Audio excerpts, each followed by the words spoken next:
General Hospital airs today, with Sidwell issuing orders to Willow, Christina seeking assistance from Jacinda, and Jack providing Josh with an update on Colum.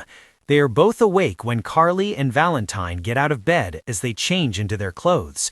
Valentine can't help but wonder if Carly slept with him out of desires or to cause Jack pain. She gives brief accounts of both. While they are kissing, Joshin brushed through the door. Callie is in disbelief that Jason just strolled into her bedroom and demanded his departure so they could keep dressing. Valentine remarked that things just got complicated now. Carly and Joshin clash. After the dress, Carly asked Valentine for a moment alone with Joshin. He departs, and Joshin can't believe she linked up with Valentine to get Josh out of the WSB and urges her to terminate relations with Valentine before he gets her murdered. Carly is adamant about removing Josh from the WSB and will not budge until she does. Joshin claims she doesn't want out and informed him she joined two tech individuals like Sunnytown. As a result, Callie is aware that it will be more challenging to extract Josh. Valentine is unnecessary, according to Joshin, since he can assist her. Jack has news for Josh. Josh is working out at home and shimmering about her disagreement with her parents. Ben goes by to alert her of Bree's suspicions that Rosh Colum is a double agent and Sidwell's partner. So far, Jack has kept her off Colum's radar, and he erased her information from the WSB database. He claims Colum will murder them both if he finds out they're onto him. He is simply grateful that Rosh doesn't know she is involved. Josh worries that's not true and tells Jack about disconnecting the electricity on Spoon Island during the snow meeting with Colum, and what she says she discovered a copy of Faison's book and a cartoon of his cigars in Collapsed Jacket. They soon quarrel about Carly, with Josh saying Jack should abandon her to protect her from Rosh. Jack worries it would simply make Rosh more suspicious. Josh understands how deeply Jack feels about her mom. Jack acknowledges he cares for her more than anyone, so please don't be killed for Carly's sake. He walks out.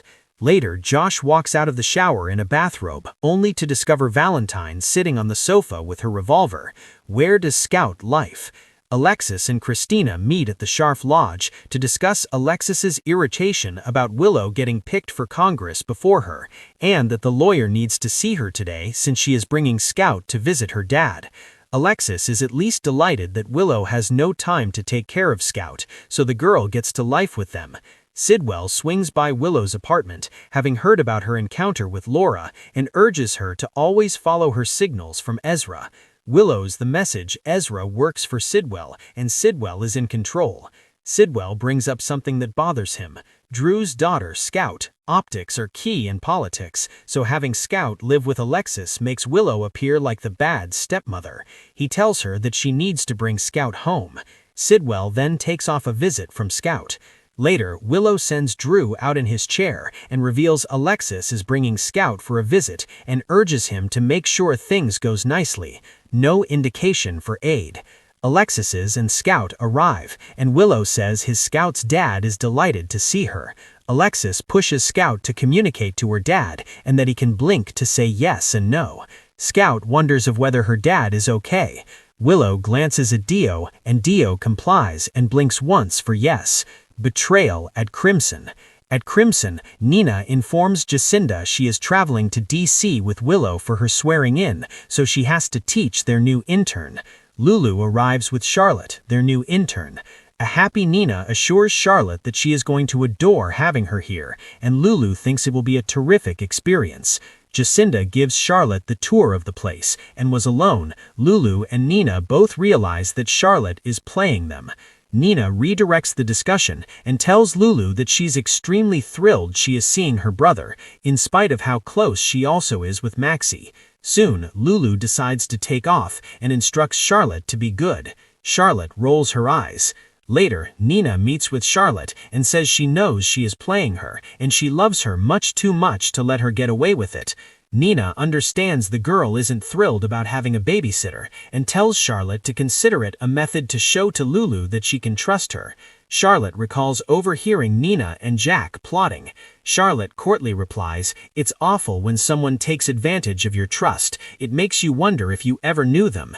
Out in the lobby, Christina swings over to see Jacinda and wants her aid with the reopening of Charlie's. Christina needs the proper clothing for that night.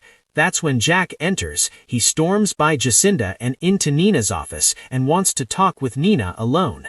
Nina sends Charlotte out, and the small girl tells Jacinda and Christina she needs to use the ret room and exits. Dent and Delilah in Dion's office. He and Nathan discuss that there are no leads on Delilah. No hotel reservation was located under her name, and her clothing implies she is likely wealthy. Their topic moves to Maxie selecting Spenny, but Nathan tells his pal that he's cool with it. Nathan then takes off. Is it time to tell Dent?